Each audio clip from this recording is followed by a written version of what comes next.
Shalom teman-teman semua, selamat berjumpa di Kones Channel. Di channel ini, kalian akan menyaksikan dan akan mendengarkan video-video yang terbaik yang akan mengubah hidup Anda dan akan mengubah paradigma Anda. Jadi tonton sampai selesai, Bapak Yahweh memberkati. Selamat menyaksikan.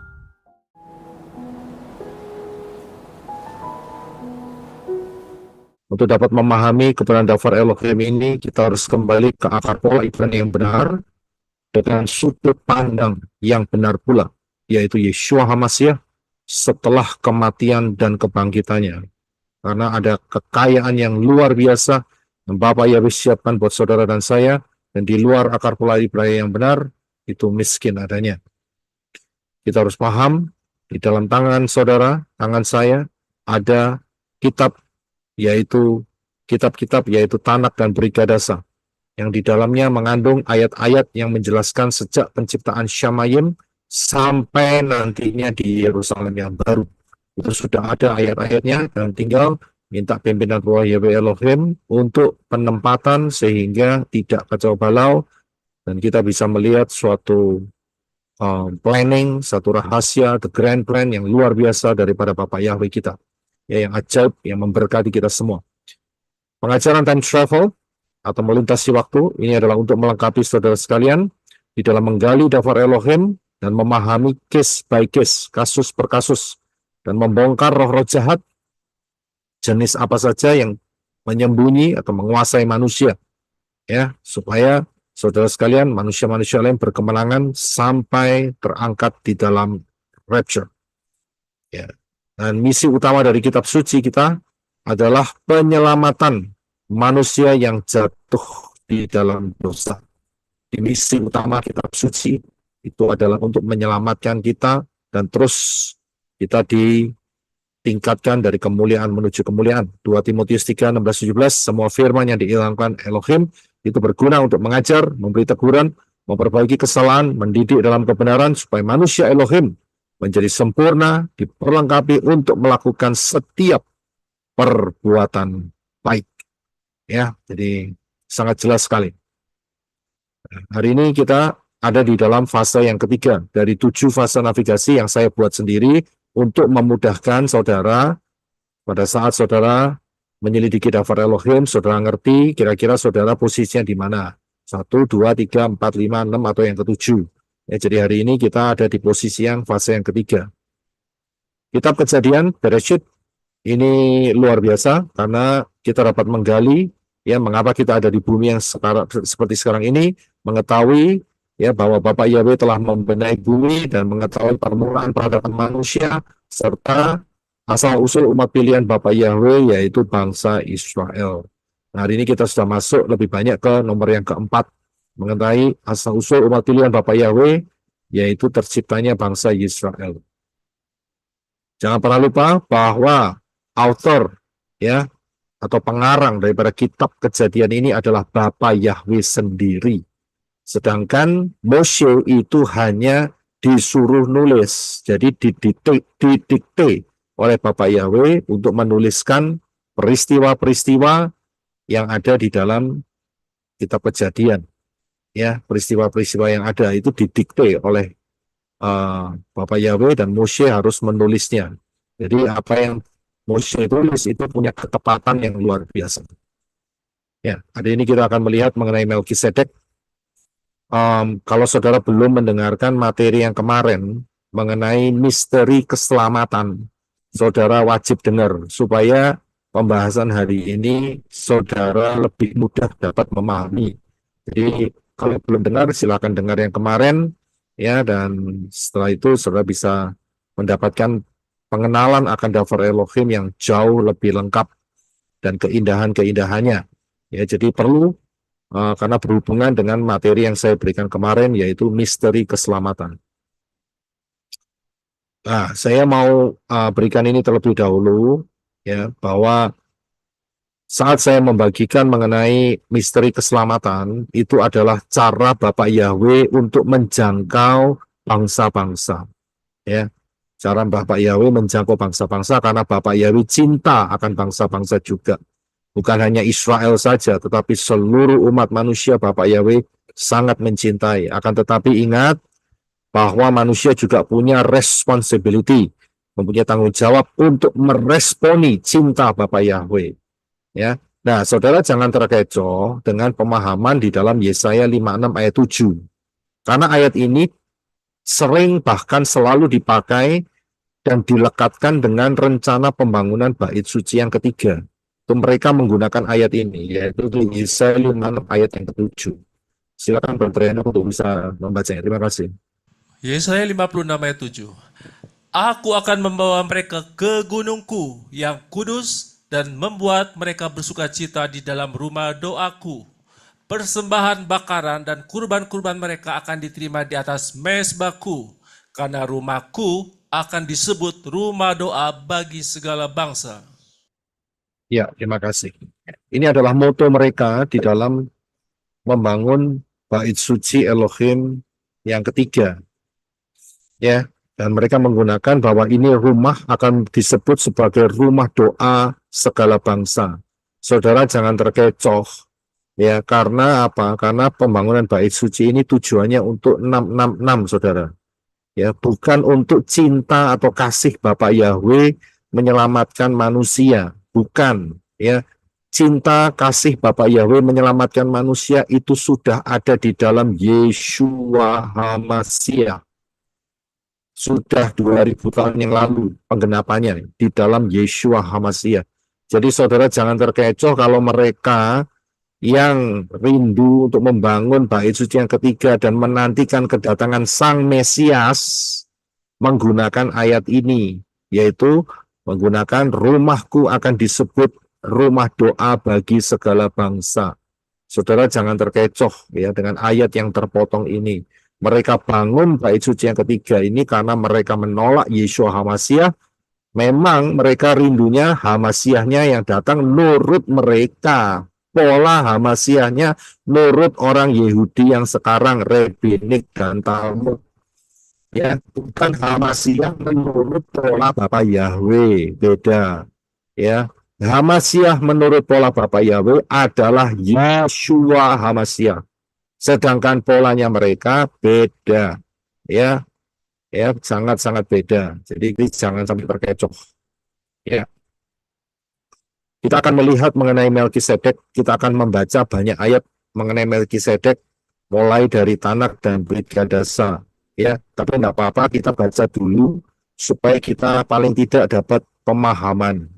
Saya harap saudara sudah mengerjakan PR saudara untuk membaca ini, tapi kita baca sama-sama.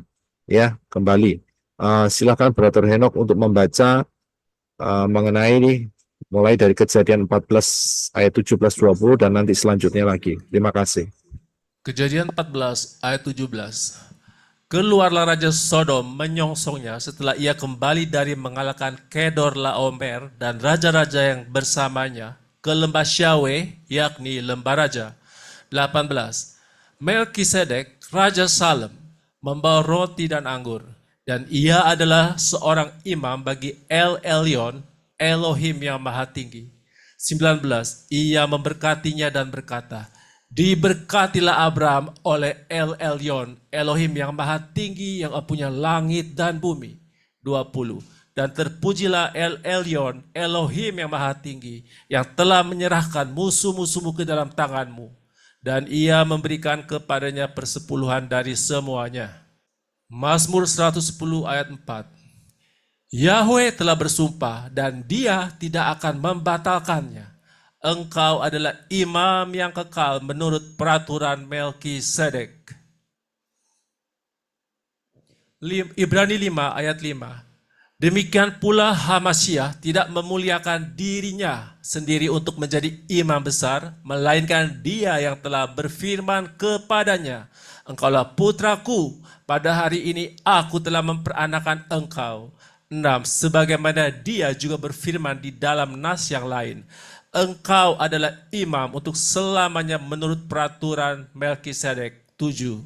Dia yang dalam hari-hari jasmaninya mempersembahkan dan telah didengarkan dari kesalehannya baik doa maupun permohonan dengan ratap tangis dan air mata kepada Dia yang sanggup menyelamatkannya dari kematian. 8. Sekalipun dengan menjadi seorang putra, Dia telah belajar melalui apa yang pernah Dia derita, ketaatan. 9. Dan setelah disempurnakan, Dia menjadi sumber keselamatan kekal bagi mereka yang menaati Dia. 10. Dengan ditunjuk sebagai imam besar oleh Elohim menurut peraturan Melkisedek. Ibrani 6 ayat 19. Yang kita dapatkan seperti sebuah jangkar bagi jiwa yang pasti dan juga teguh, dan yang masuk ke bagian dalam dari tabir. 20. Ke tempat Yeshua masuk sebagai perintis bagi kita ketika menjadi imam besar sampai selama-lamanya menurut peraturan Melkisedek. Ibrani 7 ayat 1. Sebab Melkisedek inilah Raja Salem, imam Elohim yang maha tinggi, yang menyongsong Abraham ketika kembali dari penaklukan raja-raja dan yang memberkati dia. 2. Kepadanya juga Abraham memberikan 1/10 dari semuanya, yang di satu sisi pertama-tama ditafsirkan sebagai Raja Kebenaran, kemudian di sisi lain juga sebagai Raja Salem, yang artinya Raja Damai. 3. Dia tanpa ayah, tanpa ibu, tanpa silsilah, juga tanpa permulaan waktu, dan tanpa mempunyai akhir kehidupan. Namun karena dijadikan serupa putra Elohim, Dia tetap tinggal sebagai imam sampai seterusnya. 4. Dan lihatlah betapa besarnya Dia ini, yang kepadanya Abraham leluhur itu bahkan memberikan 1/10 dari jarahannya. 5. Dan sesungguhnya mereka dari antara anak-anak Lewi yang menerima jabatan imam, mereka memiliki perintah untuk mengumpulkan persepuluhan umat menurut Torah. Mereka adalah saudara-saudaranya, meskipun berasal dari kandung benih Abraham. 6. Namun Dia yang tidak segaris silsilah dengan mereka, Dia telah mengumpulkan persepuluhan Abraham, dan Dia telah memberkati dia yang memiliki janji-janji itu. 7. Dan tanpa segala pertentangan, yang lebih rendah diberkati oleh yang lebih tinggi. 8. Dan di sini, sesungguhnya manusia-manusia yang mati, fana, mereka menerima persepuluhan, namun di sana disampaikan kesaksian bahwa Dia hidup. 9. Dan sebagaimana firman mengatakan melalui Abraham, Lewi yang menerima persepuluhan pun dipungut persepuluhan. 10. Sebab ia masih berada di dalam kandung benih leluhurnya ketika Melkisedek menyongsongnya. 11. Selanjutnya, jika memang kesempurnaan adalah melalui keimaman Lewi, karena atas dasar itulah umat telah menerima Torah, apa perlunya lagi muncul seorang imam yang lain menurut peraturan Melkisedek dan tidak dikatakan menurut peraturan Harun? 12. Sebab ketika keimaman diubah, maka akan terjadi perubahan Torah karena kebutuhan. 13. Sebab Dia yang atasnya hal-hal ini disebutkan, Dia termasuk dalam suku yang lain, yang daripadanya tidak seorang pun yang pernah memberi perhatian kepada mezbah. 14. Sebab sudah jelas bahwa Tuhan kita berasal dari Yehuda, yang mengenai suku ini Moshe tidak pernah mengatakan apapun mengenai keimaman. 15. Dan hal itu jauh lebih nyata lagi jika dimunculkan seorang imam lain menurut keserupaan Melkisedek. 16. Yang dijadikan bukan berdasarkan Torah dari perintah yang bersifat kedagingan, melainkan berdasarkan kuasa kehidupan yang tak berkesudahan. 17. Sebab Dia memberi kesaksian, engkau adalah imam untuk selamanya menurut peraturan Melkisedek. 18. Sebab memang terjadi sebuah pembatalan. Sorry, ada yang blocking Pak Yosef, dia punya screen. 18. Sebab memang terjadi sebuah pembatalan dari perintah yang lemah dan tidak bermanfaat yang dikeluarkan sebelumnya melalui Dia. 19. Sebab Torah tidak menyempurnakan suatu pun selain sebuah perkenalan akan suatu pengharapan yang lebih baik, yang melaluinya kita mendekat kepada Elohim. 20. Dan karena hal ini seperti tidak terjadi tanpa sumpah. 21. Sebab memang mereka menjadi imam tanpa sumpah, tetapi dia dengan sumpah melalui dia yang berfirman kepadanya, Yahweh telah bersumpah dan dia tidak akan menyesal. Engkau adalah imam untuk selamanya menurut peraturan Melkisedek. 22. Sedemikian besar itulah Yeshua telah menjadi jaminan dari sebuah perjanjian yang lebih kuat. 23. Dan mereka yang menjadi imam memang ada banyak, sebab untuk melanjutkannya mereka terhalang oleh kematian. 24. Namun dia mempunyai keimaman yang tidak beralih, karena dia tinggal tetap untuk selamanya. 25. Dan karena itu dia berkuasa untuk menyelamatkan dengan sempurna mereka yang datang mendekat kepada Elohim melalui dia yang hidup senantiasa untuk menjadi pengantara bagi mereka. 26. Sebab imam besar seperti itulah yang sesuai bagi kita, yang kudus, tanpa salah, tanpa cacat, yang terpisah dari orang-orang berdosa, dan lebih tinggi daripada langit yang telah ada. 27. Yang tidak mempunyai keperluan sehari-hari sama seperti imam-imam besar sebelumnya, mempersembahkan kurban ganti dosa-dosanya sendiri, kemudian ganti dosa-dosa umat. Sebab dia telah melakukan hal itu sekali untuk selamanya, dengan mempersembahkan dirinya sendiri. 28. Sebab Torah menetapkan manusia sebagai imam-imam besar yang mempunyai kelemahan, tetapi firman sumpah yang sesudah Torah menetapkan putra yang menjadikan dirinya sempurna sampai selamanya.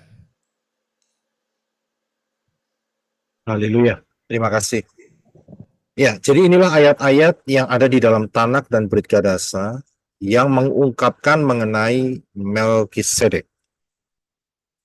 Sekarang kita akan melihat lebih dalam siapakah Melkisedek. Ya, tadi kita sudah baca banyak. Saya yakin kalau saudara tidak memahami titik-titiknya pasti kebingungan. Tapi nggak apa-apa. Kita akan lihat secara perlahan dan saudara akan mulai terbentuk dan mengetahui siapakah Melkisedek. Ya, siapakah Melkisedek ini? Nah, kalau lihat di dalam arti katanya, maka Melkisedek itu terdiri dari dua kata, yaitu kata dasarnya adalah Melek dan Sedek. Ya, Melek dan Sedek. Melek itu mempunyai terjemahan yaitu raja atau royal, king, ya, raja. Sedangkan Sedek itu artinya kebenaran. Ya, kebenaran. Nah, Sedek ini nanti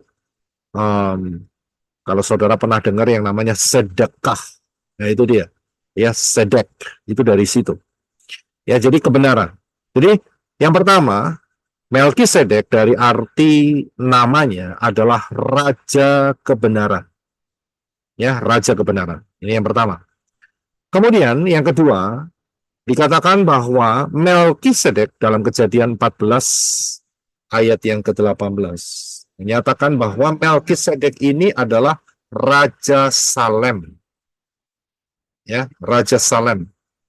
Nah, Salem itu artinya adalah damai. Ya, saya berikan leksikon Ibraninya, Salem. Dan seringkali di dalam pola pemikiran Raja Salem ini itu dinyatakan bahwa Melkisedek itu adalah Raja Yerusalem. Ya, raja yang menguasai Yerusalem saat itu. Ingat ya, saat itu. Jadi saat Avram saat itu. Mengenai Lot, peperangan dengan diperangi oleh raja-raja, kita bahas minggu depan saja. Ya, kita bahas minggu depan saja. Jadi ini saya hanya fokus kepada Melkisedek. Ya, nanti kalau campur-campur tambah bingung.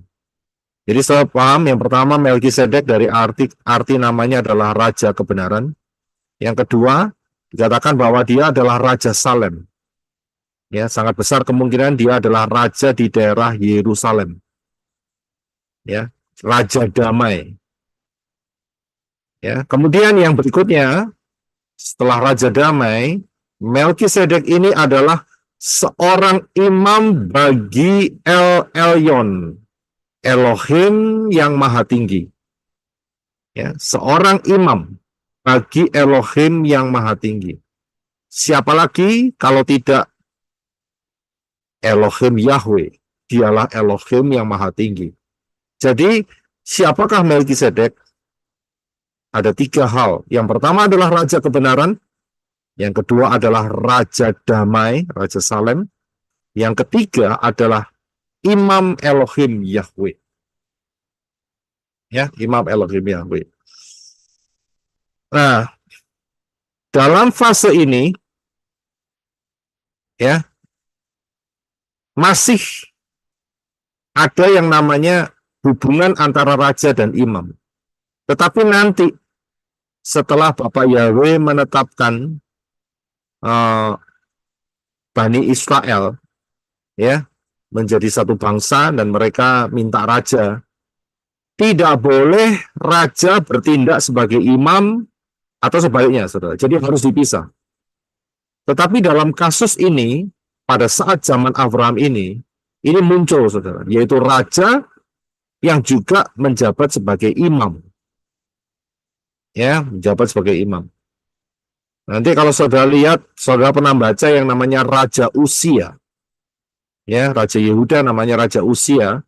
Dia itu menjadi besar, diberkati oleh Bapak Yahweh, menjadi sombong, dan dia mau membakar ukupan. Nah, membakar ukupan ini adalah milik daripada imam, haknya imam. Karena dia ngotot, ya, dia bersikeras, maka dia dijatuhi hukuman oleh Bapak Yahweh. Ya, hukumannya apa? Siapa yang tahu? Kena kusta, Pak. Lepra kusta. Kena leprosi, betul. Terima kasih. Ya, jadi dari kisah itu harus ada 2 sisi, raja sendiri, imam sendiri. Ya, oke. Jadi kita paham dalam hal itu. Tapi pada masa Abraham, ini, ya, ini muncul setelah tiba-tiba sosok Melkisedek ini yang merupakan raja dan imam yang jadi satu.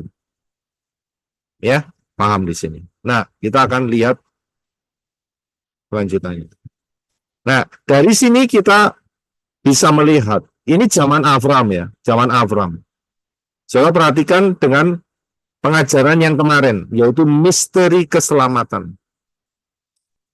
Apakah Bapak Yahweh meninggalkan manusia begitu saja tanpa jalan keluar, ya, setelah peristiwa air bah, ya, ditinggal begitu saja? Tidak, ternyata. Ternyata Bapak Yahweh juga melakukan misi penyelamatan manusia. Kemarin saya sudah berikan banyak contoh, ya, mengenai Abimelek, kemudian mengenai banyak hal, saudara bisa lihat sendiri. Nah, salah satunya adalah yang belum saya sebut kemarin itu adalah Melkisedek, karena hari ini yang saya mau sebutkan. Ya, jadi ini adalah cara Bapak Yahweh untuk menjangkau manusia-manusia zaman itu, ya, di luar hubungan Bapak Yahweh dengan Abram, yaitu adanya satu sosok yang bernama Melkisedek, yang kita tahu bahwa dia adalah Raja Kebenaran, Raja Damai, dan imam bagi Yahweh, imam Elohim Yahweh. Dengan demikian, manusia-manusia di dalam zaman Abraham saat itu tetap mendapatkan anugerah keselamatan. Luar biasa, ya, cara Bapak Yahweh menjangkau manusia. Karena ingat, begitu besar kasih Yahweh akan dunia ini. Saudara bisa lihat, ya, dia tidak meninggalkan manusia begitu saja. Dia tidak meninggalkan bangsa-bangsa seperti itu. Dia biarkan begitu, tidak. Tetapi dia bikin jalur penyelamatan yang luar biasa.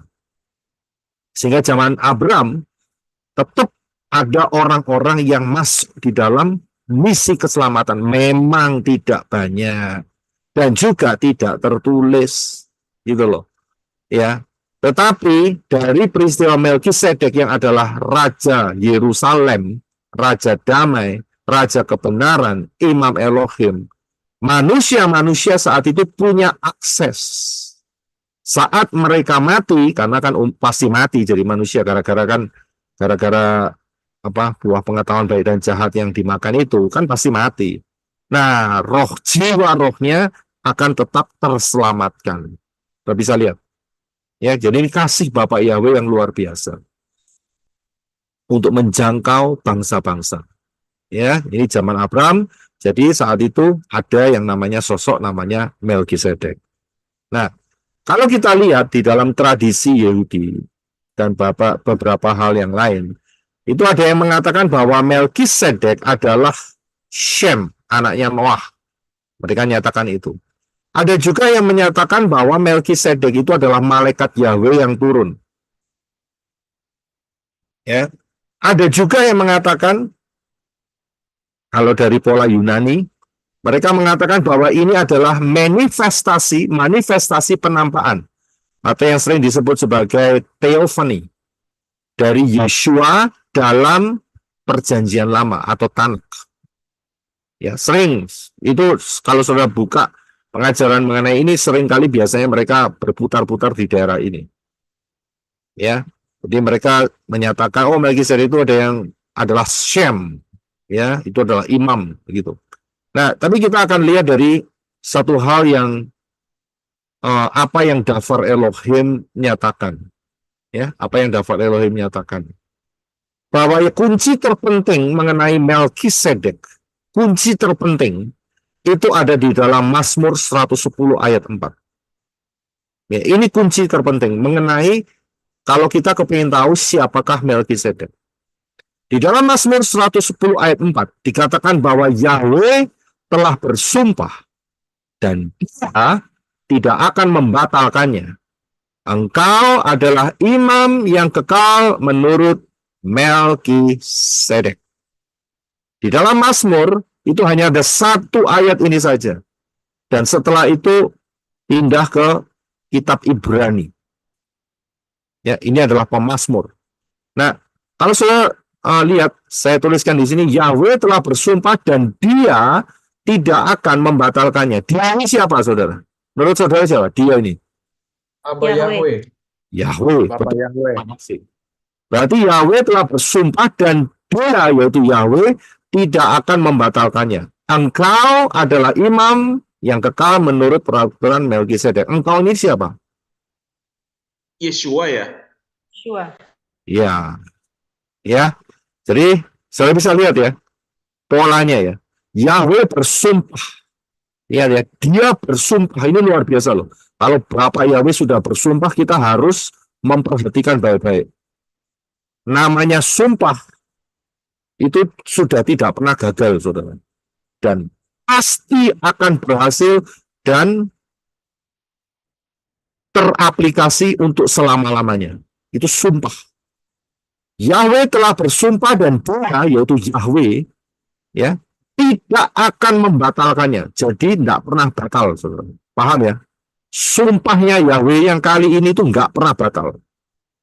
Apa sumpahnya? Yaitu engkau, Yeshua, adalah imam yang kekal menurut peraturan Melkisedek. Jadi Yeshua itu adalah imam. Bukan imam sementara, tapi imam yang kekal. Ya.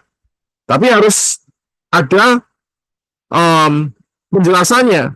Imam kekal yang Yeshua jabat itu menurut peraturan Melkisedek. Nah, ini penting sekali, saudara.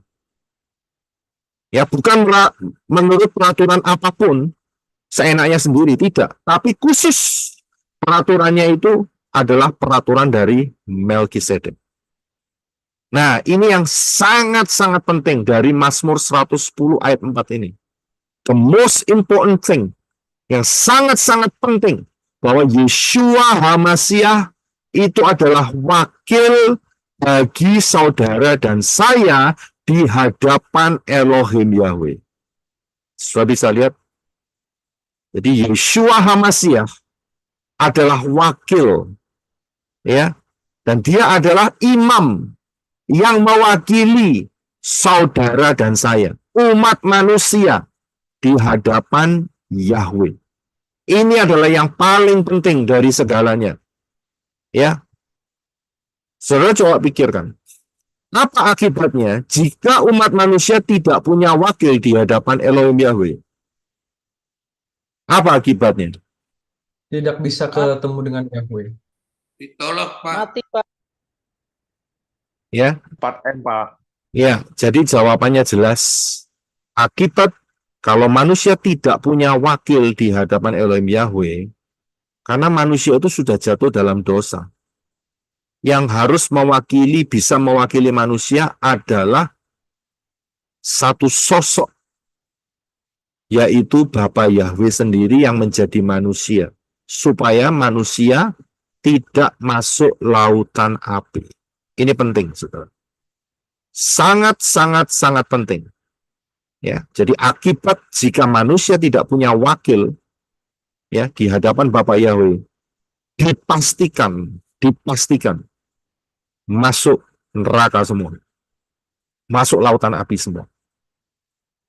Ya, karena itu pentingnya wakil. Nah, sekarang masalahnya bahwa adalah untuk keimaman Bapak Yahweh itu menggunakan Abram.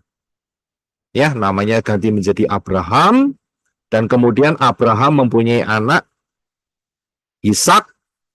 Ya, anaknya banyak sih, tapi yang dipilih Ishak. Ishak juga punya anaknya kembar, namanya Esau dan Yakub.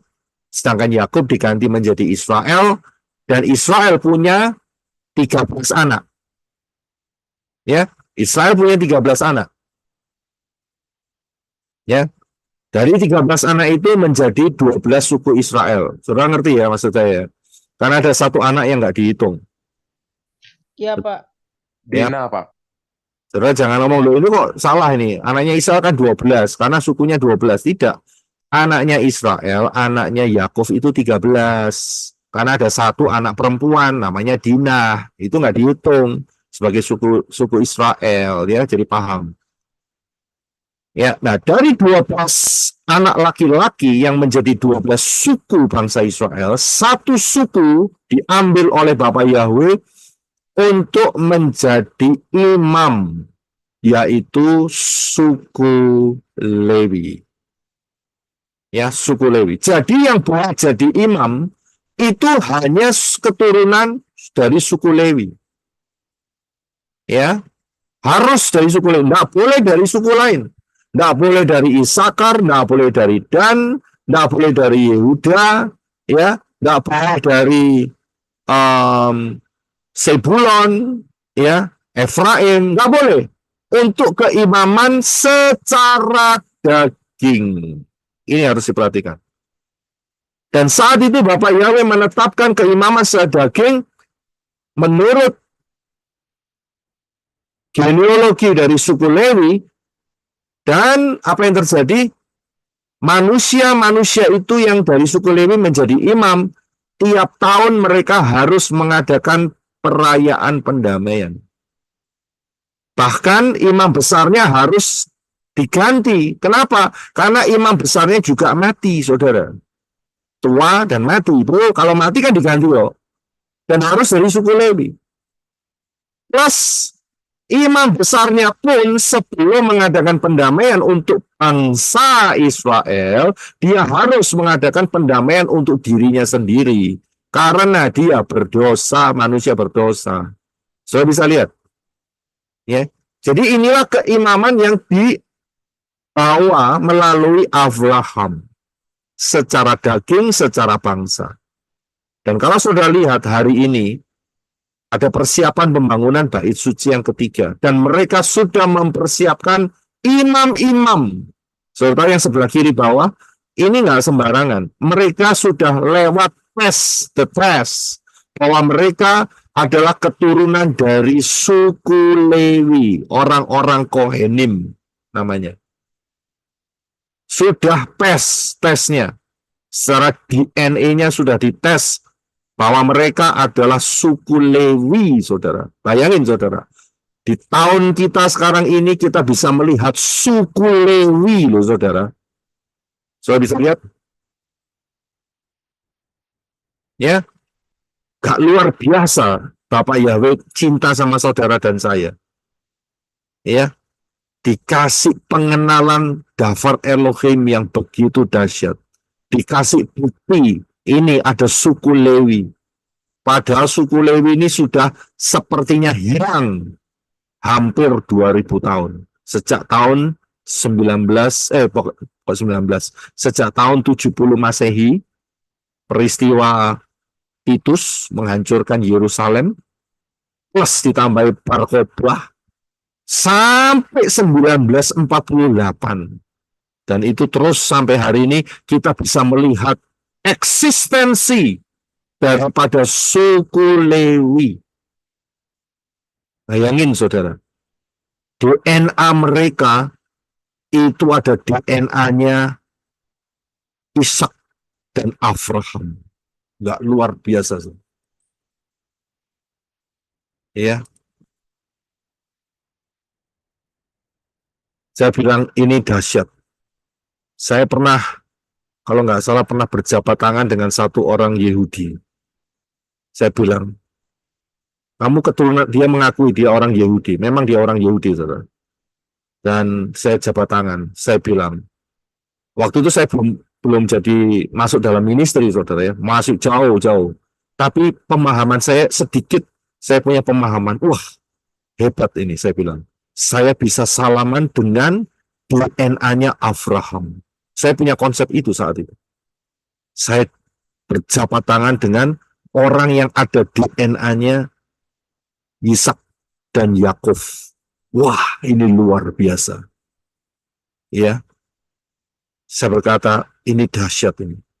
Dan hari-hari ini lebih dahsyat lagi karena pengenalan saya akan Dafar Elohim lebih jauh lebih lengkap, jauh lebih mature, jauh lebih ya complete ya, lengkap dari saat itu. Saat itu mah belum apa-apa.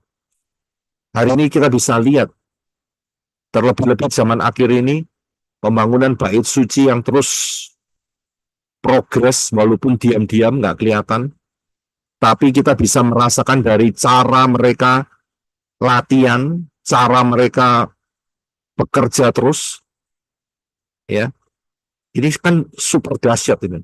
Bapak Yahweh lihatkan sama kita satu pergerakan zaman akhir yang luar biasa. Mereka ini dari suku Lewi loh saudara. Ini nggak main-main saudara. 2000 tahun saudara. Saudara sendiri kalau mau coba tracking saudara ini asalnya dari mana kan nggak ketemu saudara. Betul kan? Coba saudara lihat ya. Paling-paling yang bisa tracking ya, yang paling susah itu orang Jawa. Ya, karena namanya cuma satu saudara. Sudah nggak ada lain lagi. Ya. Last name-nya sudah nggak tahu, keturunannya siapa nggak tahu. Kalau masih orang Batak, orang Manado, itu masih bisa di tracking, saudara. Ya kan? Apa itu namanya? Nama marganya itu loh, masih bisa di tracking. Atau orang Tionghoa, itu nama marganya masih bisa di tracking. Ya, masih bisa dilihat ke atasnya. Tapi yang paling susah orang Jawa, namanya cuma satu, saudara. Saudara bayangin. Suku Lewi ini ada di tengah-tengah kita hari ini, ya, dan usianya itu saudara bisa bayangkan, ya, 4.000 tahunan, 3.500 tahunan, ya, 3.000 sampai 4.000 tahunan, luar biasa, ya. Jadi ini adalah keimamatan dari Lewi. Nah, dikatakan bahwa melalui Abraham Bapak Yahweh menggunakan keimamatan secara fisik. Ya. Dan kita tahu secara fisik itu terbatas. Karena itu Bapak Yahweh punya pola yang lebih tinggi dari keimamatan Lewi, yaitu menggunakan satu suku yang lain, yaitu suku apa? Yehuda, terima kasih.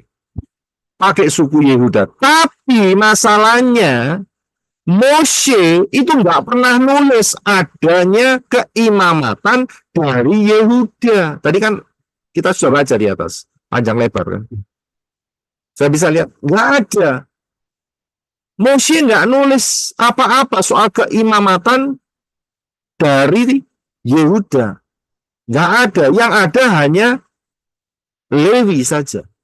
Nah, keimamatan dari suku Yehuda inilah yang di atas daripada keimamatan suku Lewi.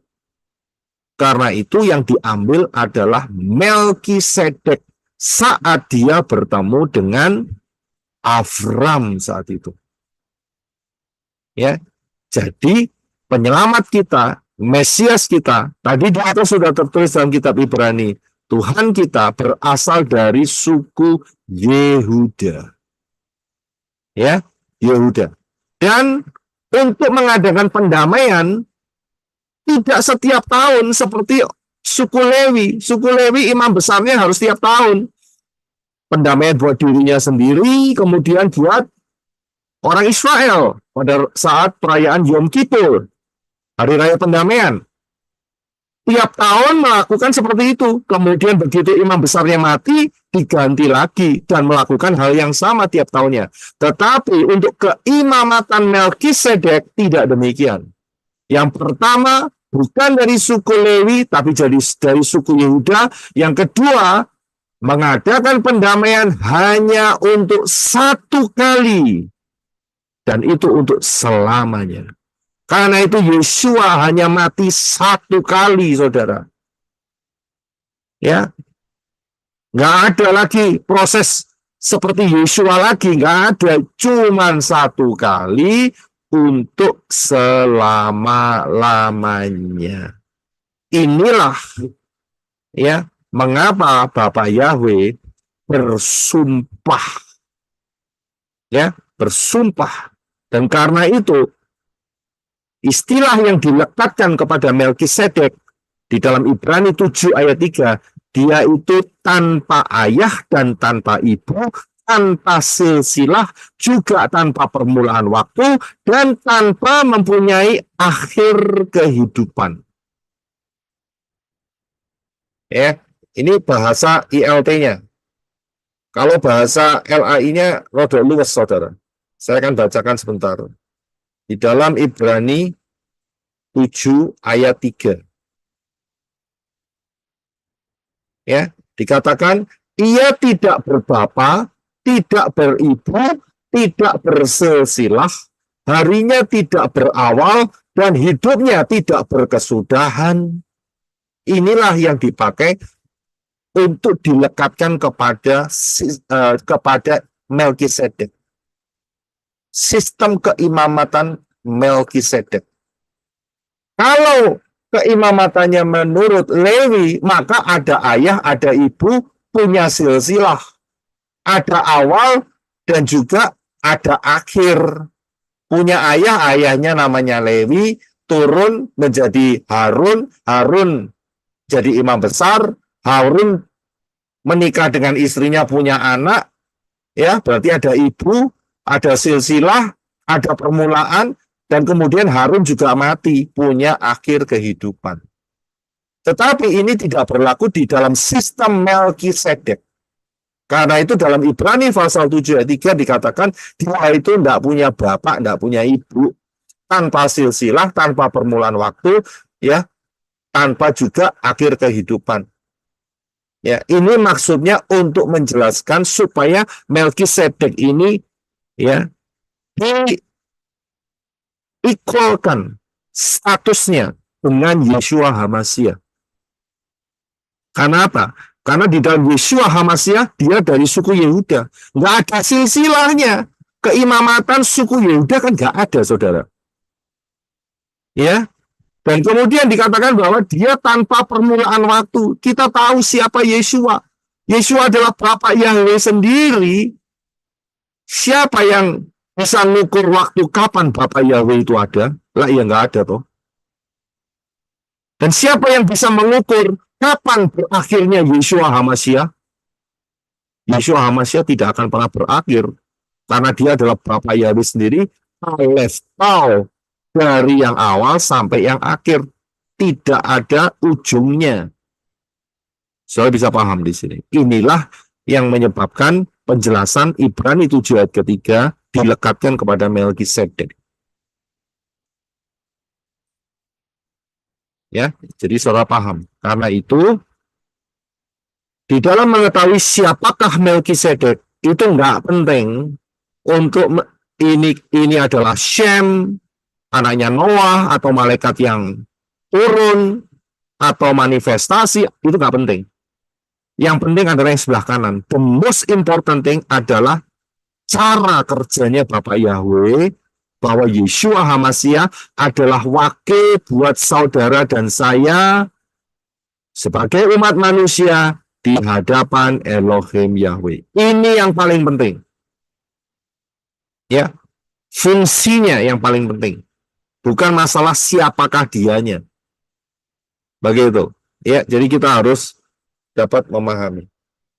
Karena ingat, Bapak Yahweh telah bersumpah dan tidak pernah batal. Ya, akan terus untuk selama-lamanya sumpahnya itu bahwa Yeshua HaMashiach adalah imam bagi Elohim. Dia adalah wakil buat saudara dan saya. Kalau saudara mau mikir siapakah Melkisedek adalah Shem atau manusia ini, manusia itu, ya saudara nggak akan ketemu ujungnya. Nanti aja tunggu waktu rapture, kita terangkat. Ya, nah kita bisa lihat datanya, siapakah dia. Tapi itu nggak terlalu penting. Yang penting apa yang dikatakan oleh Bapak Yahweh melalui Mazmur 110 tadi. Ya, sumpah Yahweh dengan mengarah kepada keimamatan yang lebih tinggi daripada Lewi. Saya bisa lihat, ya, lebih tinggi daripada keimamatan Lewi yang hanya sementara, yang hanya terbatas karena setiap tahun mereka harus melakukan pendamaian. Ya, melakukan pendamaian. Jadi ini sangat-sangat penting sekali. Yaitu bagaimana kita melihat Yahweh Elohim yang turun di dalam rupa manusia, namanya adalah Yeshua HaMashiach, dan dia mewakili saudara dan saya. Ini sistem penyelamatan. Saya bisa lihat, ya, ini sangat luar biasa. Jadi saudara harus tahu penting. Jadi nggak bisa lompat. Nah sekarang orang Israel, dia tidak mau mengakui Yeshua HaMashiach. Tidak mau mengakui. Nah, kalau dia tidak mau mengakui Yeshua HaMashiach, siapa yang mewakili Israel di hadapan Bapak Yahweh? Jawabannya, siapa yang mewakili?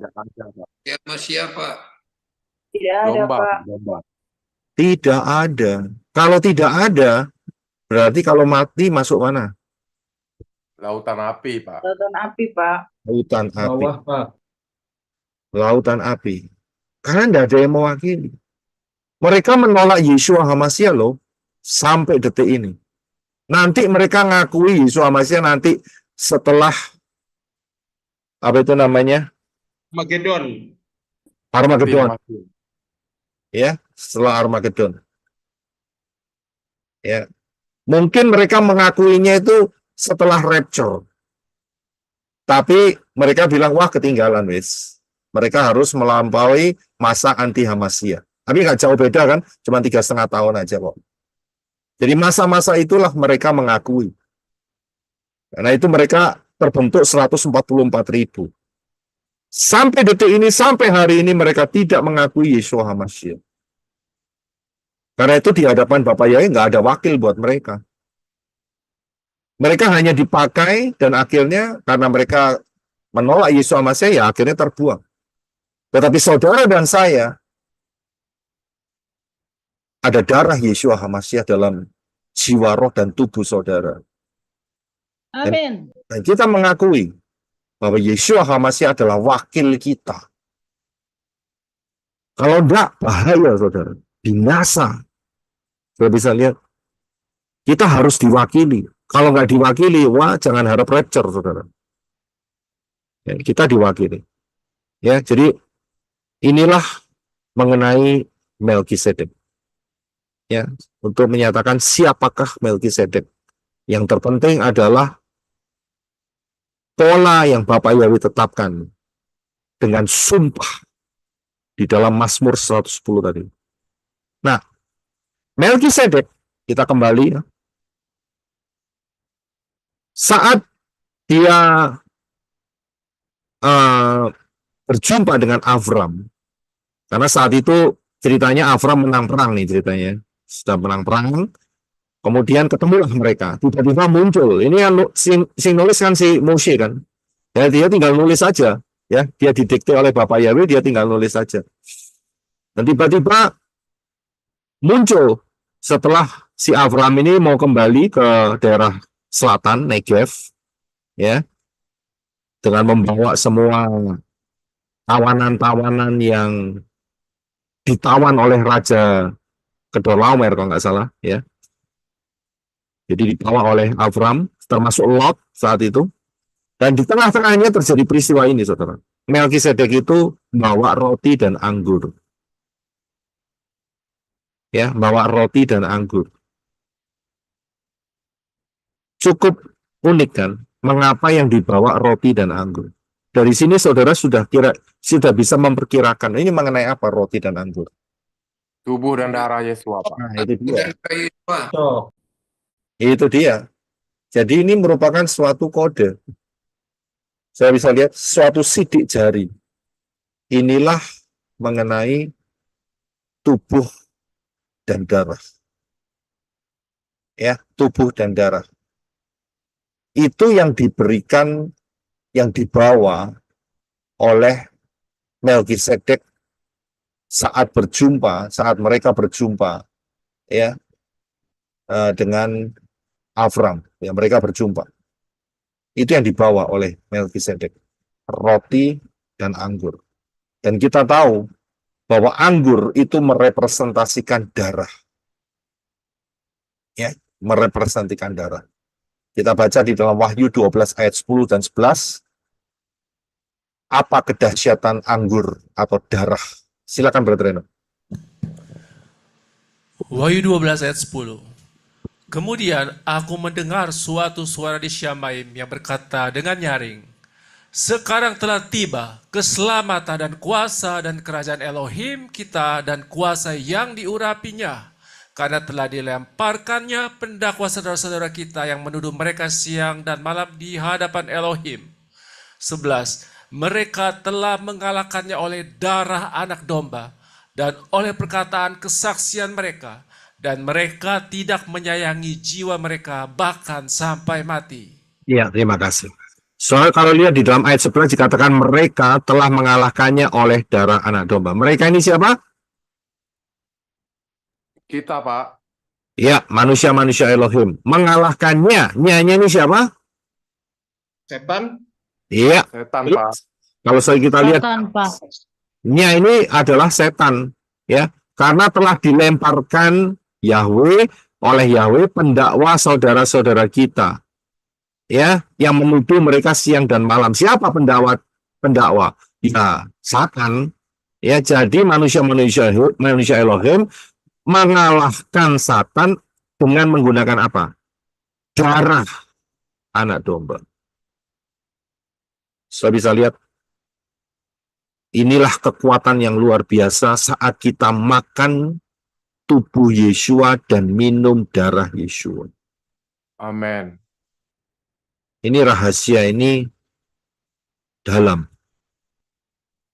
Sebabnya kalau nggak dalam, yang paham yang setahun sekali, udah itu aja. Tapi kalau saudara paham, saudara butuh darah Yeshua dan mengalahkan pendakwa.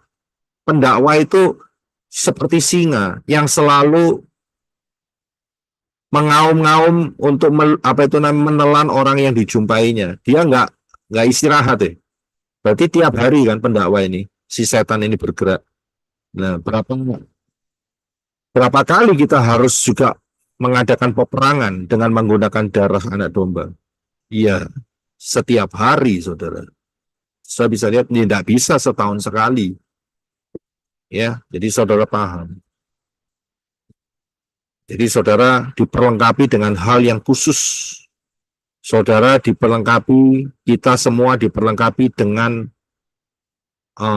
kekuatan jet, ya, super jet yang melaju dengan cepat, dengan luar biasa, dengan kecepatan, bukan dengan sepeda ongkel. Saudara paham maksud saya? Ini sangat luar biasa, saudara. Di dalam Tanak, dalam kitab Kejadian lagi, ada roti dan anggur. Saya bisa lihat, dan dikatakan bahwa ini kejadiannya di dalam setelah peperangan Abram melawan musuh-musuhnya. Saya bisa lihat seperti manusia-manusia Elohim melawan siapa? Melawan setan. Ya, jadi saudara paham betapa pentingnya tubuh dan darah Yeshua. Pertanyaan berikutnya adalah posisi mana yang lebih tinggi, Melkisedek atau Abraham? Melkisedek, Pak. Melkisedek, Pak. Melkisedek, terima kasih jawabannya. Jadi ayatnya ada di dalam Ibrani 7. Ayat berapa tadi ya? Wah, ini ya, tadi kita sudah baca di atas ya. Saya bacakan aja. Dan tanpa segala pertentangan, yang lebih rendah diberkati oleh yang lebih tinggi. Ya, ini Ibrani 7 ayat 9 kalau nggak salah. Ayat Ayat 7, 7, Pak. Pak. Ayat 7 ya? Ya, ayat 7, Pak. Ibrani 7 ayat, oh ya betul, terima kasih. Ibrani 7 ayat 7. Ya, saudara paham. Jadi tanpa pertentangan, yang lebih rendah diberkati oleh yang lebih tinggi. Dan terbukti di dalam faktanya, dalam Kejadian 14 ayat 19, Melkisedek memberkatinya. Dan memberkati siapa? Memberkati Avram. Dan berkata, diberkatilah Avram oleh El Elyon, Elohim yang maha tinggi, yang empunya langit dan bumi. Ya, jadi yang lebih rendah akan diberkati dari yang lebih tinggi. Nah, saudara jangan bingung dengan kata ini ya, kalimat seperti ini. Saudara pasti dengar di Mazmur ya. Berkatilah Elohim.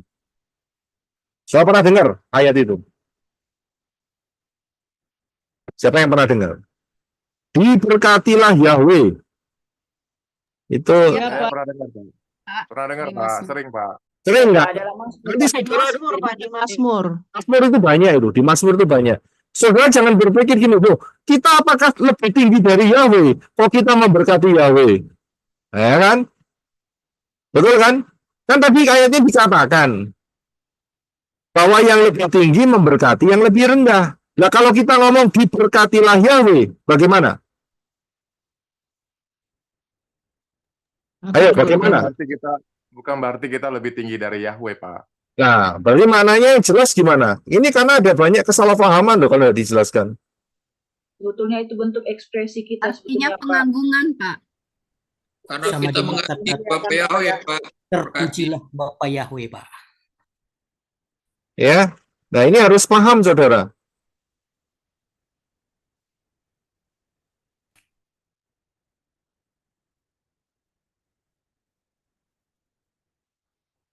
Ayatnya mungkin bisa kasih contoh. Mazmur 103. Mazmur 103.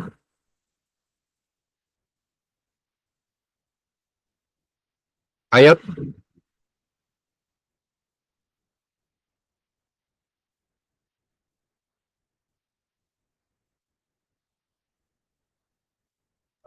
Itu Kejadian juga ada, Pak. Kejadian 9 ayat 26, Pak.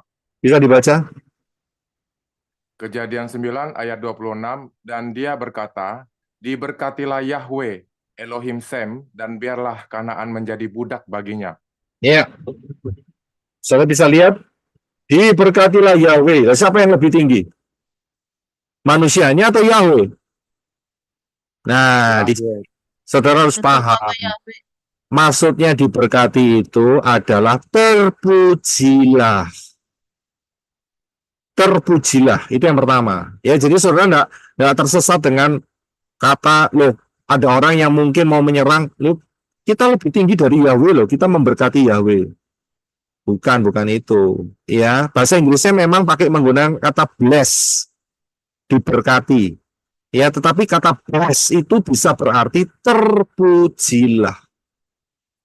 Itu yang pertama. Yang kedua, apakah Bapak Yahweh bisa menyembah dirinya sendiri? Tidak. Bisa? Tidak, Pak. Tidak. Nah, bisa sih bisa, tapi maknanya, ngerti maksudnya? Nggak ada maknanya kan, menyembah dirinya sendiri ya bagaimana? Siapa yang bisa menyembah Bapak Yahweh? Tidak lain adalah manusia-manusia Elohim. Betul? Karena itu kita memberikan sesuatu kepada Bapak Yahweh. Kita memberikan dalam bentuk apa?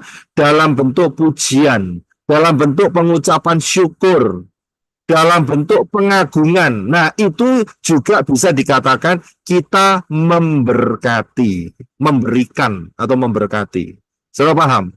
Tapi ingat, di dalam posisi bukan berarti kita lebih tinggi dari Yahweh. Oh, tidak, gitu loh. Kita ciptaan kok. Dia adalah sang pencipta, nggak mungkin. Di dalam hal memberi saja, itu kita dianggap sebagai memberkati. Karena Bapak Yahweh nggak ada meaningnya, nggak ada maknanya kalau dia menyembah dirinya sendiri. Itu nggak ada maknanya, gitu loh. Ya, bisa paham ya? Ya, jadi kita harus paham ya dalam hal ini. Ya, akan saya lanjutkan dulu ya. Ya, jadi paham ya. Jadi saudara hati-hati dengan kalimat-kalimat yang mungkin sedikit membingungkan, terutama dalam Mazmur, ada banyak hal ya, memberkati Yahweh. Nah, itu artinya saudara sudah harus dewasa, saudara harus paham. Ya. Ya, jadi betul yang lebih tinggi adalah Melkisedek. Ya, dan dikatakan bahwa Melkisedek itu membawa roti dan anggur. Kalau saudara perhatikan, ya, Melkisedek membawa roti dan anggur, Avram memberikan perpuluhannya, persepuluhannya. Saudara perhatikan, Melkisedek membawa roti dan anggur, kemudian Avram memberikan persepuluhan dari jarahannya. Dari jarahnya. Pertanyaannya adalah, apakah ini sepadan? Sepadan itu saya kasih tahu di bawah penjelasannya. Arti kata sepadan adalah mempunyai nilai, ukuran, arti, efek, dan sebagainya yang sama. Sepadan tidak? Padan, Pak. Raja Salem, yaitu Melkisedek, membawa roti dan anggur. Kalau lihat gambarnya itu yang sebelah kiri atas, itu ada orang di sebelahnya Melkisedek yang memberkati Abraham. Melkisedek itu yang jubahnya biru, yang sebelah kirinya ada orang yang bawa nampan, itu ada anggur dan roti. Kemudian Avram setelah proses itu terjadi, dia ambil dari jarahannya. Jarahannya itu berupa apa kira-kira? Kalau orang menang perang, jarahannya apa kira-kira? Harta benda, Pak. Harta benda, betul. Harta benda. Nah, roti dan anggur dan perpuluhan dari Avram sepadan atau tidak sepadan? Tidak Pak. sepadan, Pak. Tidak, Pak. Tidak sepadan, Pak. Tidak, Karena Pak. Tidak sepadan. Abraham memberikan persepuluhan membalikan milik Yahweh, Pak. Tidak sepadan. Mana yang lebih berat? Mana yang lebih berharga? Roti dan anggur atau perpuluhan? Roti dan Roti dan anggur. anggur, Pak. Roti dan anggur. Bener lah. Saudara berani ngomong itu. Ini cuma Dua-duanya, roti Pak. satu Dua-duanya, tempe, Pak. saudara. Satu Dua-duanya, Pak. nampan. Roti dan anggur, Pak. Karena roti dan anggur itu kan Cuma gambaran satu darah nampan. tubuh Yesua, Pak. Loh, saat itu kan belum ada arah ke Yesua. Mereka kan cuman ketemu, Saudara harus tahu, karena saudara udah ngerti sih. Dalam arti saudara sudah melihat keseluruhannya. Tapi kalau saudara coba tempatkan posisi saudara sebagai penonton saat itu, tiba-tiba ada orang yang keluar dengan jubah biru, kemudian dia bawa satu nampan roti dan anggur, ya, datang ke Abraham, dan Abraham memberikan harta benda. Ayo, penilaian saudara bagaimana? Penilaian saudara pasti ngomong tidak sepadan. Tidak sepadan. Lebih banyak Lebih harta. melihat harta benda itu lebih bernilai, Pak. Tetapi mata rohani kita Ayo. bisa melihat bahwa anggur itu memberi kekuatan dan kemenangan, Pak. Kembali lagi Pak, mata Abraham. Jadi, sebetulnya jawabannya itu tidak sepadan.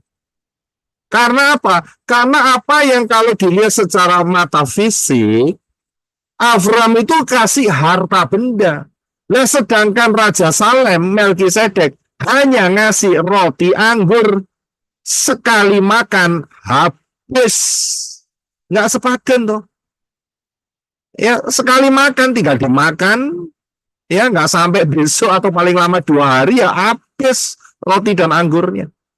Tapi harta benda kan tetap, saudara. Jadi nggak sepadan. Ya, sangat tidak sepadan. Kita bisa lihat. Tetapi mata Abraham tidak melihat di sana. Mengapa Abraham memberikan persepuluhan kepada Melkisedek? Karena dia diberkati, Pak. Kita bisa lihat. Yang pertama adalah posisi Melkisedek lebih tinggi dari Abraham. Dia adalah Imam El Elyon. Sudah bisa lihat? Dengan posisi yang lebih tinggi, Abraham menerima berkat dari Melkisedek. Dikatakan bahwa Melkisedek memberkatinya dan berkata, diberkatilah Abraham oleh El Elyon, Elohim yang maha tinggi, yang empunya langit dan bumi. Siapa lain?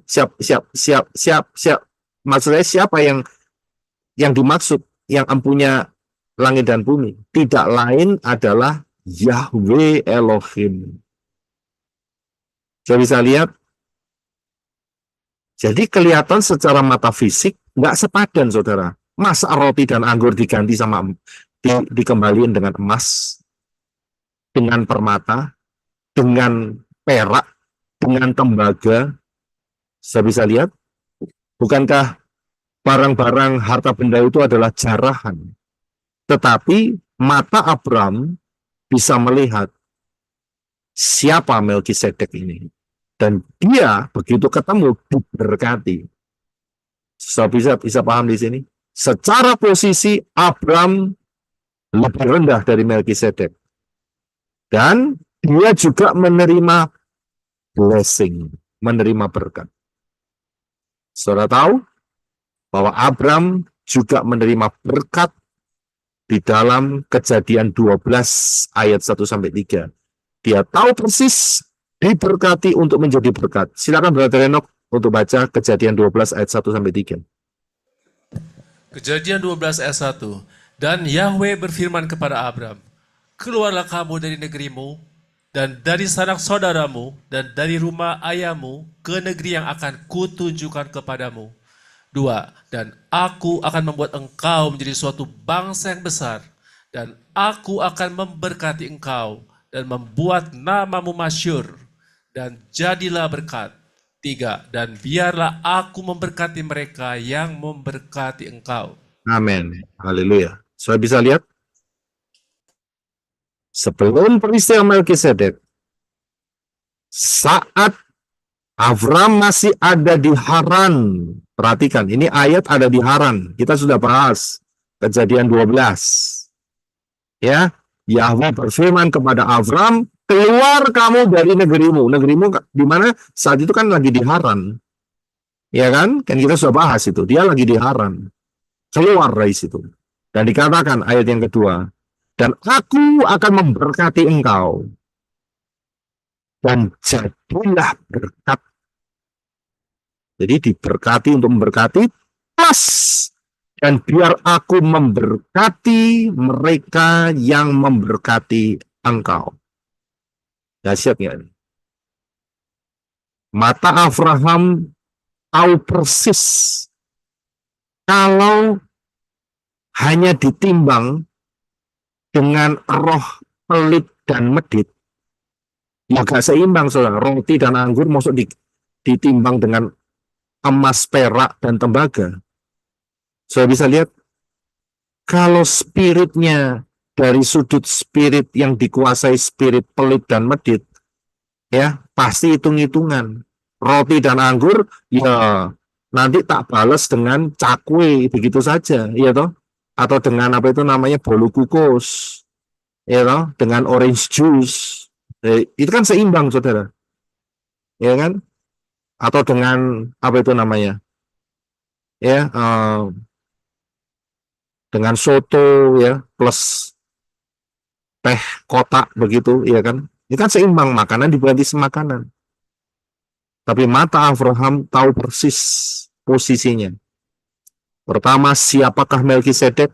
Kedua, apa yang dilakukan Melkisedek, yaitu memberkati. Dan dia ingat akan janji Yahweh saat dia di Haran. Aku akan memberkati engkau dan jadilah berkat, dan aku akan memberkati mereka yang memberkati engkau. Mata Abraham persis tahu persis sekali apa yang harus dia lakukan saat berhadapan dengan Raja kebenaran, Raja damai, Imam Elohim Yahweh yang maha tinggi. Dia tahu persis apa yang dia lakukan. Kemudian Abraham paham akan berkat masa depan. Ibrani 7 ayat 5, 9 sampai 10. Silakan bergerak. Ibrani 7 ayat 5. Dan sesungguhnya mereka dari antara anak-anak Lewi yang menerima jabatan imam, mereka memiliki perintah untuk mengumpulkan persepuluhan umat menurut Torah. Mereka adalah saudara-saudaranya, meskipun berasal dari kandung benih Abraham. 9. Dan sebagaimana firman mengatakan melalui Abraham, Lewi yang menerima persepuluhan pun dipungut persepuluhan. 10.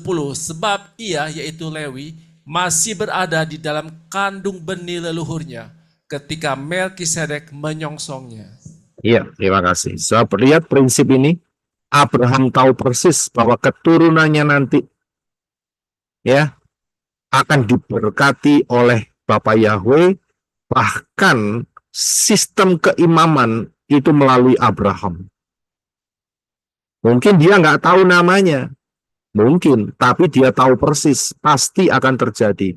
Dan keimaman berdasarkan keturunan Abraham ini melalui Ishak dan kemudian melalui Yakub. Yakub menjadi Israel, dan Lewi dia akan menerima perpuluhan dari saudara-saudaranya. Saya bisa lihat, karena itu Abraham mewakili Lewi yang masih ada di dalam kubunya itu, ya, kan masih ada berapa generasi ke bawah, saudara. Saat ketemu dengan Imam El Elyon, Imam Elohim yang maha tinggi, dia kasih, saudara.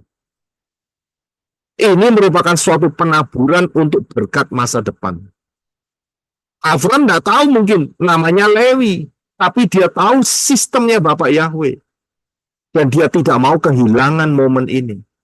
Dia lihat kesempatan Raja damai, Raja kebenaran, Imam Elohim Yahweh memberkati hidupnya, dia harus do something. Saya bisa lihat, wah ini sebuah, kalau saya harus bilang ya, ini yang juga kita bisa namakan sebagai divine intelligence. Bisa melihat, saudara. Ya, bisa melihat divine intelligence. Dia bisa melihat, memproyeksi berkat yang akan datang. Luar biasa ini, mata Abraham. Ya. Yang terakhir, Abraham paham bahwa Elohim yang senantiasa ya, Elohim yang senantiasa memberkati ya, karena dia hidup, memberkati hidupnya maksudnya, karena dia hidup, yaitu Elohim yang hidup. Ibrani 7 ayat 8. Dan di sini ya, silakan Brother Enoch untuk baca. Ibrani 7 ayat 8. Dan di sini sesungguhnya manusia-manusia yang mati fana, mereka menerima persepuluhan. Namun di sana disampaikan kesaksian bahwa dia hidup. Ya, terima kasih. Abraham sadar bahwa kalau dia melakukan yang di bumi kepada manusia-manusia yang fana, ya, dengan memberikan perpuluhannya seperti itu, ya memang akhirnya juga mati, namanya manusia akan mati begitu. Tapi di dimensi kacamata Bapak Yahweh itu merupakan kesaksian bahwa dia melakukan ini karena dia percaya bahwa Elohim itu hidup dan sanggup memberkati dia sepanjang masa, bahkan sampai masa depannya. Disinilah kuncinya. Ya, disinilah kuncinya, mata Abraham. Karena itu mata Abraham yang sangat punya divine intelligence, dia nggak hitung-hitungan, saudara. Dia berikan dan dia menerima berkat, dan kita sudah buktikan berkatnya tidak berkesudahan. Selesai sampai hari ini berkatnya? Apakah selesai berkat Abraham sampai hari ini? Iya, Pak. Tidak, Pak. Kekal selamanya. Sampai hari ini. Ingat, kerajaan 1000 tahun itu keturunan Abraham. Itu penggenapannya sampai akhir kerajaan 1000 tahun. Saya bisa lihat, hari ini itu belum ada apa-apanya, saudara. Hari ini itu kita masih ada di bawah bumi yang terkontaminasi dengan setan dan dosa. Tapi dalam kerajaan 1000 tahun, itu satu masa yang sangat-sangat luar biasa, karena nggak ada setan di situ. Dan berkat Abraham itu sampai ke sono, saudara. Kerajaan 1000 tahun. Betapa satu action yang kecil, tetapi mempunyai impact long term. Impact yang betul-betul panjang. Impact yang betul-betul dahsyat, luar biasa. Sudah bisa lihat? Kalau sampai yang di luar sana masih mempermasalahkan perpuluhan, itu urusan saudara dengan Elohim Yahweh. Udah, gitu aja. Saya tidak akan memberikan banyak hal, karena jelas sekali mata Abraham adalah divine intelligence. Saudara masih ngublek-ngublek soal perpuluhan, ya terserah, sakarmu. Itu bahasa Jermannya itu sakarmu. Ya, terserah Anda. Itu hak-hakmu kok. Ya kan? Itu hak saudara kok. Saudara yang bekerja kok. Tapi kalau saudara bisa melihat hal ini, saudara bisa melihat apa yang disediakan Bapak Yahweh kepada Abraham. Bagi orang yang bisa melihat saja, yang akan bisa merasakan dan menikmatinya di dalam ketaatan. Saya bisa lihat kedahsyatan daripada mata Abraham. Sangat luar biasa. Pantaslah dia disebut sebagai Bapa orang percaya. Pantas. Saya bisa lihat, ini belum apa-apa, saudara. Ini masih belum apa-apa. Masih ada lagi yang lebih luar biasa. Ya, masih ada lagi yang lebih luar biasa. Ini saja dalam posisi Abraham, dia tuh sudah kayak begini. Nanti saat posisi Abraham, wah itu luar biasa. Ya, saya bilang luar biasa. Tapi kita belum sampai di sana. Kita akan terus berjalan, ya.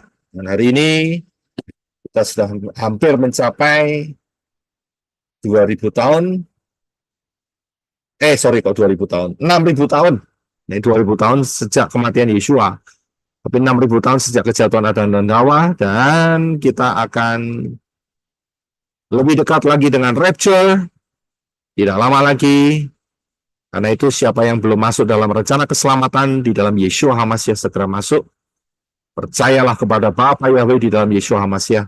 Berikan dirimu untuk dibaptis di dalam nama Yahweh, nama Yeshua HaMashiach dan Ruah Yahweh Elohim. Belajarlah di dalam pola yang benar, dengan sudut pandang yang benar, penuh dan dipimpin oleh Ruah Yahweh Elohim, sampai kita terangkat di dalam rapture, dalam tubuh kemuliaan, berjumpa dengan Yeshua HaMashiach di awan-awan, dan tinggal bersama-sama Yeshua HaMashiach di awan-awan. Haleluya. Lebih dekat dengan